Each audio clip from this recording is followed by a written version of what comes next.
में भगवान वाल्मीकि मंदिर के भूमि पूजन समारोह में सम्मिलित हुए मेरे समाज के सभी संत महात्माओं को मैं नमन करता हूं, वंदन करता हूं। और आज इस कार्यक्रम में बतौर मुख्य अतिथि पहुंचे पूरे कुरुक्षेत्र, करनाल, कैथल, पूरे हरियाणा प्रांत की हम बात करें तो वो उनका कद नहीं है। पूरे भारतवर्ष के अनुसूचित जाति के छत्र नेता,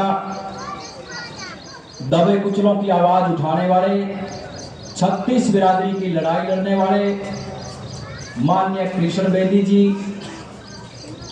और यहाँ उपस्थित सभी संत महात्माओं, बुद्धिजीवी वर्ग, वरिष्ठों, माताओं, बहनों और नौजवान साथियों का मैं यहाँ पर पहुँचने पर स्वागत भी करता हूँ और धन्यवाद भी करता हूँ कि आज इस महान कार्यक्रम में आप सब यहाँ पर सम्मिलित हुए।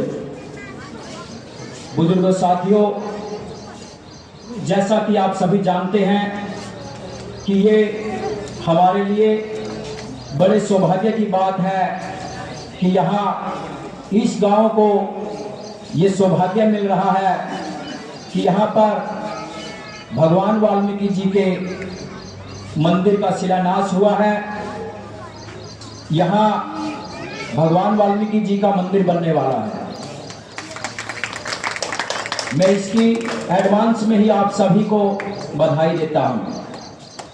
बुजुर्गों, साथियों, माताओं, बहनों, आज जो महान नेतृत्व आपके सामने माननीय कृष्ण बेदी जी बैठे हैं, उनके बारे में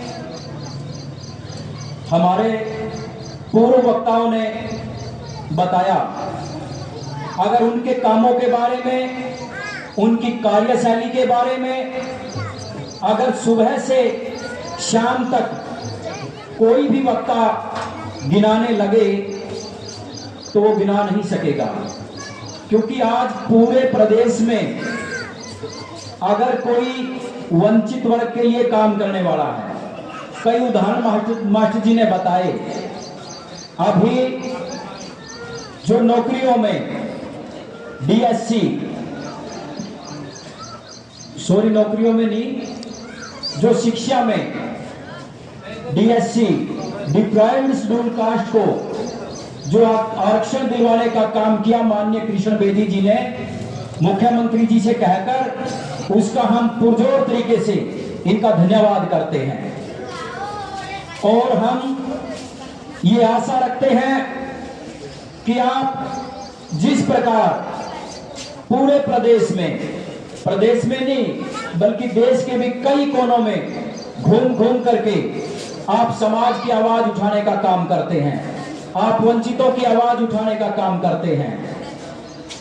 हम चाहते हैं कि सदैव इस समाज पर और दबे कुचलों पर आपकी अनुकंपा इसी प्रकार बनी रहे। और बुजुर्गों, साथियों, कुछ हमारे ही तबके के लोग समाज के नेताओं की टांग खिंचाई पर लगे हुए हैं। मैं घृणा करता हूं ऐसे व्यक्तियों से। शर्म आती है ऐसे व्यक्तियों को अपना भाई कहते हुए कि जो अपने ही लोगों के, अपने ही नेतृत्व के खिलाफ बोलने का काम करते हैं। ऐसे लोगों को चुल्लू भर पानी में डूबकर मर जाना चाहिए। बुजुर्गों, साथियों, समाज के नेतृत्व के खिलाफ कुछ लोग भ्रांतियां फैलाने पर लगे हुए हैं, लोगों के अंदर असमंजस पैदा करते हैं। ऐसे लोगों को शर्म आनी चाहिए कि वो समाज के होकर समाज के साधुओं के प्रति, समाज के नेताओं के प्रति, समाज के सामाजिक संगठनों के सरगनाओं के प्रति नेगेटिविटियां फैलाने का काम करते हैं।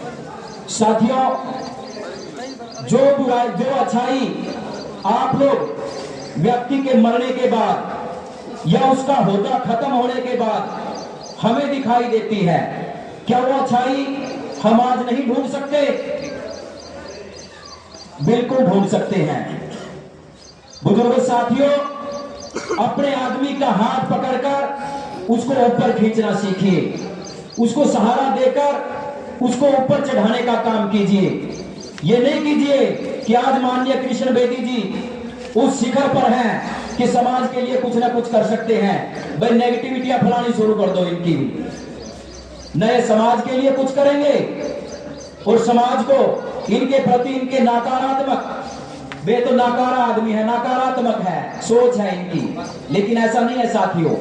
जो आज देश और प्रदेश में, पूरे देश में जो माननीय कृष्ण बेदी जी ने समाज के लिए, वंचितों के लिए जो काम करने का काम किया है, आज तक ना कोई अनुसूचित जाति में कोई नेता पैदा हुआ है और ना कभी होगा। बुजुर्गों साथियों, हमारे नेता के साथ लग जाइए। ऐसा कौन नेता है जो अपने हलके को छोड़कर समाज के कामों में, कहीं कैथल उनको बुला लिया, कहीं पंचकुला उनको बुला लिया, कहीं करनाल उनको बुला लिया, कभी सिरसा, हिसार, फतेहाबाद में जाकर के समाज हित के कामों में जाकर के भाग लेते हैं। ऐसा कोई नेता नहीं है दूसरा। तो बुजुर्गों साथियों, कहने का भाव यह है कि अपने नेता की अगर आप लोग पॉजिटिविटी नहीं बढ़ा सकते तो उनकी नेगेटिविटी बढ़ाने का भी हमारा कोई अधिकार नहीं। बुजुर्गों साथियों, मैं तो एक ही बात आप लोगों को कहना चाहूंगा कि माननीय कृष्ण बेदी जी समाज के वो हीरे हैं जिनकी परख समाज को अभी तक नहीं हुई। मेरा कहने का मकसद और मतलब बिल्कुल साफ है कि माननीय कृष्ण बेदी जी जैसा नेता ना कोई आज तक समाज में पैदा हुआ है और मेरे ख्याल से होना भी बहुत मुश्किल है। 40 साल बेदी साहब को यहां तक पहुंचने में लग गए, अब समय है उनके साथ खड़ा होने का। आप सभी ने मेरी बात को सुना, इसके लिए आप सभी का बहुत बहुत धन्यवाद। जय वाल्मीकि, जय भीम, जय कृष्ण बेदी जी। नमस्कार।